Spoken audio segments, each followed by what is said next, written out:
일촌대담 사회를 맡게 된 일촌공동체 사회복지실천연구소 이화진입니다. 지금은 투바우만은요 20세기 후반 서구 사회를 고체 사회에서 액체 사회로의 전환 시기라고 봤습니다. 많은 부분 고체 사회는요 구체적이고 합리적이고 또 유동적이지 않은 안정적인 이런 예측 가능한 사회를 말합니다.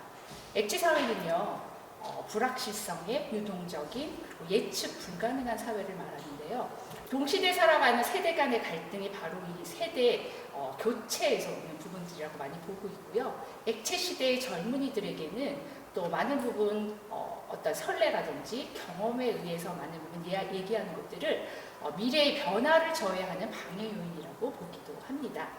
오늘 일촌대담의 취지가 바로 여기에 있는데요. 세대 교체의 관점이 아니고요. 정렬하고 줄 세우는 그런 세대 교체의 관점이 아니라 세대 교차의 관점에서 연령과 세대를 넘어서서 다양한 많은 담론을 창출해내고자 합니다. 그런 의미에서 오늘 첫 번째 대담의 주제는요. 나의 해방에 관련한 것들입니다. 요즘 많이 핫한 드라마가 있죠. 나의 해방일지 한번 보셨어요? 저는 이것들을 준비하면서 좀 보기 시작했는데요. 나를 추앙해요.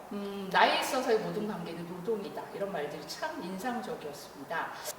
어떻게 보면요, 이 해방이라는 단어는요, 되게 쉽게 느껴지기도 하지만 또 나의 고정적인 어떤 관념의 틀이 있는 분에게는 또 되게 어렵게 느껴지기도 합니다. 오늘 여기 계신 세 분은요, 이 해방에 관련해서 어떻게 느끼시는지 총 6개의 질문을 통해서 이런 것들을 풀어내려고 하는데요. 오늘 이 대담에 함께 하시는 분들도 이 질문을 좀 쫓아가시면서 진정한 관계로부터의 어떤 해방 이런 것들을 좀 같이 느껴보시기 바랍니다. 먼저 세 분 소개부터 시작할 거예요. 옆에 계신 제가 참 편의상 누구누구 과장 팀장이 아니고 님으로 통칭하겠습니다.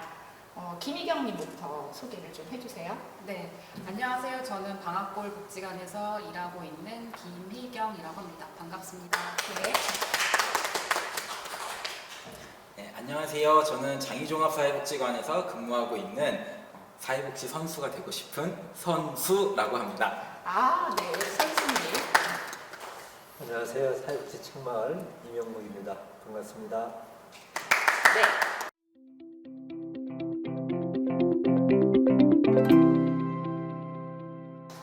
첫 번째가요. 해방이라는 말은 생소하면서도 익숙한 단어입니다. 부터 시작하는데요. 당신에게 해방이라는 말은 어떤 의미입니까? 제 바로 옆에 계신 김희경님께 먼저 첫 번째 질문을 드리겠습니다. 떠시지 말고 편하게 얘기해 주세요. 네. 네, 갑자기 하려니까 긴장이 좀 되는데요. 네, 옆에 이제 선배님도 계시는데 해방이라는 말을 들으니까 이제 학부 시절에 대학 FM이었던 해방이 떠오르는데요.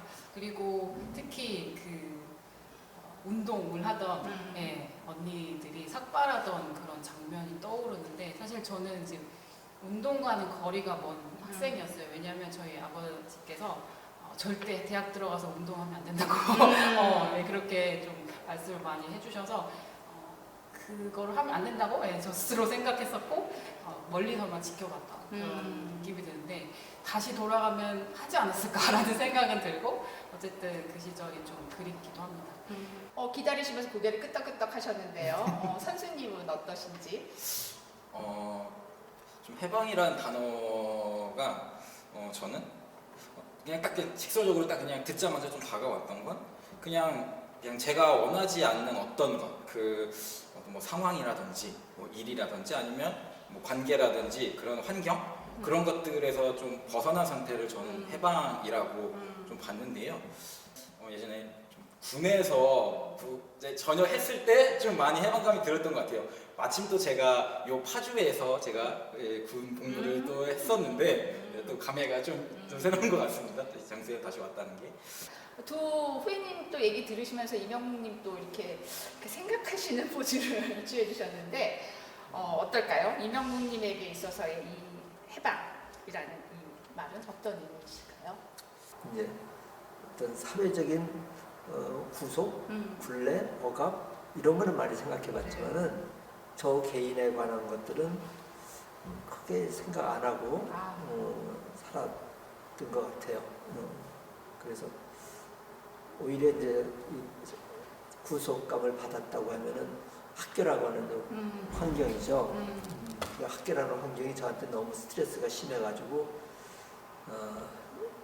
국민학교, 요즘은 초등학교 때 제가 가출을 참 많이 했어요. 그래서 이제 집에로부터의 그 힘듦보다도 학교 생활이 너무 힘들어가지고 그때 가출을 많이 했었는데 생각해봐, 이게 이제 다 큰 사람도 아니고 초등학생 아이가 학교 끝나고 집에 안 들어오고 그러면은 이 어머니가 얼마나 걱정을 많이 했겠어요. 그렇죠. 맞아요. 예.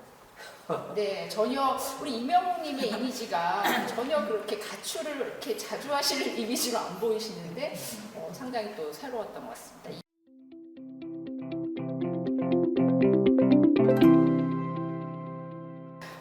그러면 두 번째 질문으로 그냥 넘어가 볼게요. 또 계속 이렇게 6가지 질문이 좀 많이 비슷한 듯 다른 것 같아서 어렵다라고 또 많이 얘기를 해주셨는데요. 살면서 느꼈던 해방 내지는 해방감은 무엇이 있을까? 이렇게 이 얘기인데요. 일단 이제 좀 몸 푸셨을 테니까 우리 선수님에게 먼저 질문을 던지겠습니다. 네, 그럼 몸을 푼 제가 답변을 좀 드리도록 하겠습니다. 네.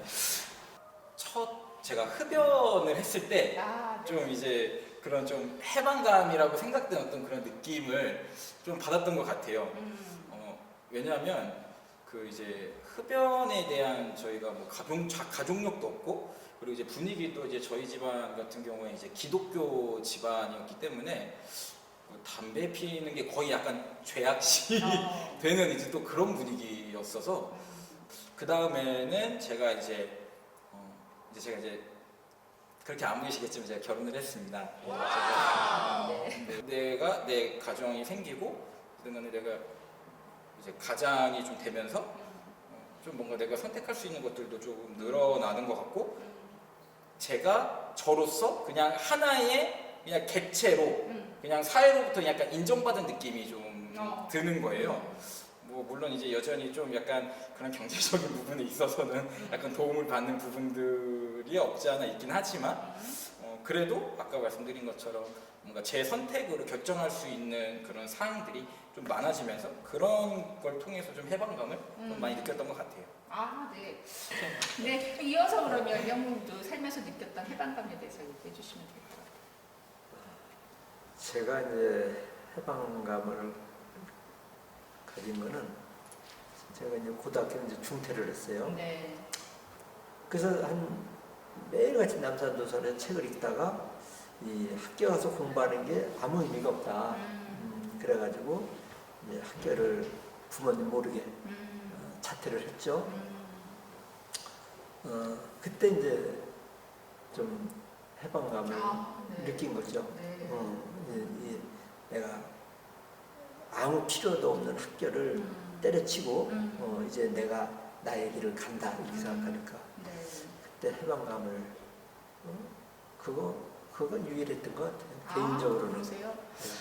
제가 좀 오랜 기간 뵙다고 생각했는데 또 이런 얘기들은 또 여기서 처음 듣는 것 같아요. 참 이렇게 선하고 모범적 길을 곱게 잘 가실 것 같은데 초등학교 가출 아예 나쁘다는 게 아닙니다. 뭐 가출도 하셨고 물론 당일치기 1박 2일씩은 하셨지만 중학교 때 이제 술 담배도 해보시고 그러니까 할 거 미리 다 해보시니까 또 많은 부분은 그렇죠. 지금은 또 많이 안 하실 것 같은데. 아니 또 하실 수도 있죠, 그렇죠? 네. 그러니까 저는 이제 이 사회복지 선생님들 중에 네.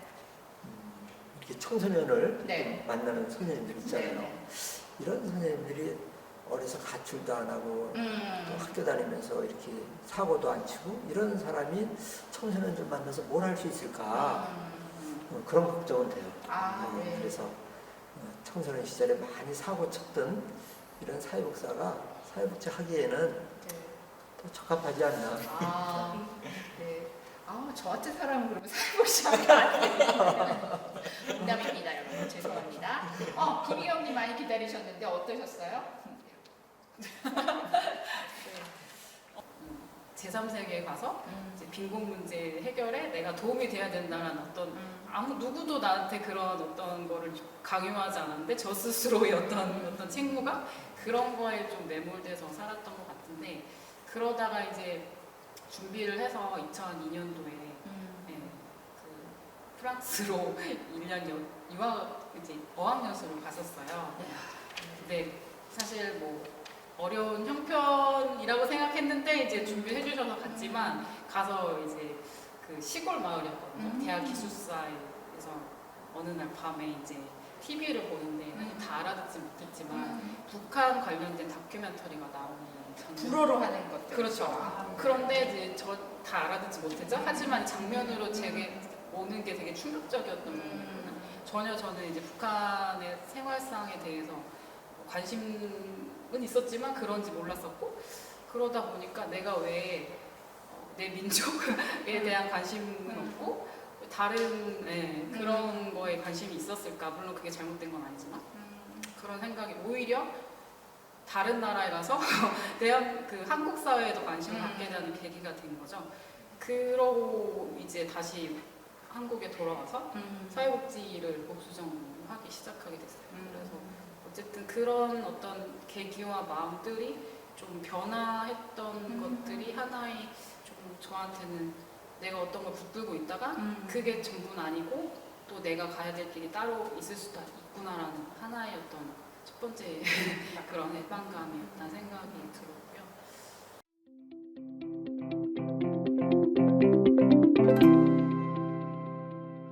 세 번째 질문입니다. 여러분 잘 쫓아오시고 계시고 있죠? 예, 세 번째는요. 해방을 위해 선택해야 할 자유는 무엇인가? 제가 막 지금 얘기하셨지만 그래도 편하게 가기 위해서 이 김희경님의 해방을 위해 선택해야 할 자유라는 부분을 먼저 여쭤보겠습니다. 네. 정말 어려운 질문이었고요. 다 어렵지만 어떻게 받아들이셨어요? 이 특히나 질문을? 저도 답변도 좀 짧게 생각을 했는데 어쨌거나 해방을 위해 선택해야 할 자유는 스스로의 의식화 과정이 필요한 것 같고 또 그것을 선택할 수 있는 용기가 중요하다고 생각을 했고요. 그리고 이제 해방이라고 하면 뭐 노예 해방, 여성 해방 이런 말을 많이 뒤에 붙이잖아요. 그래서 어떻게 보면 조금 더 강자보다는 약자 지향의 입장이라는 생각이 들어서 저는 이제 자유주의적일 수 있지만 어떻게 보면 이거는 평등의 개념에 가까운 게 아닌가. 인권이나 또 어떤 정의로 이런 거에도 가치가 아닌가라는 생각이 들었어요. 옆에서 끄덕끄덕 하시면서 약간 긴장하시면서 눈썹을 움찔거리셨어요. 성수님 이렇게 어떠셨는지 편하게 대답해 주세요. 알겠습니다. 네, 막내세요, 제. 네. 저 지금 상당히 편한 상태입니다. 상당히 편한 상태이고요. 저의 자유, 이제 저라고 생각을 했거든요. 나. 나. 그래서 해방을 위해서는 나를 변화시켜야 된다. 내가 변화돼야 된다라고 좀 생각을 했고요. 이제 결론적으로는 어쨌든간에 나를 좀 변화시켜야 한다. 이명욱님을 제가 마지막으로 했던 건 이게 아시죠, 여러분? 이게 모범 답안이 있는 건 아니에요. 이제 해방에 관련해서 나에 대한 얘기들을 하는 것들이어서요. 이명욱님의 이제 있던 부분에서 어떠신지 궁금합니다. 해방을 위해 선택해야 할 자유는 무엇이고 생각하십니까? 제가 사회복지를 쭉 하면서 좀 자유롭게 일을 했어요. 자유롭게 일을 한 거는 조직이 나에게 요구하는 것, 또 저의 윗사람이 나에게 요구하는 거를 저도 그렇게 했던 것 같아요. 그렇게 일 처리를 하고 나서 이제 자유롭게 제가 하고 싶은 이제 복지를 했던 게 있죠.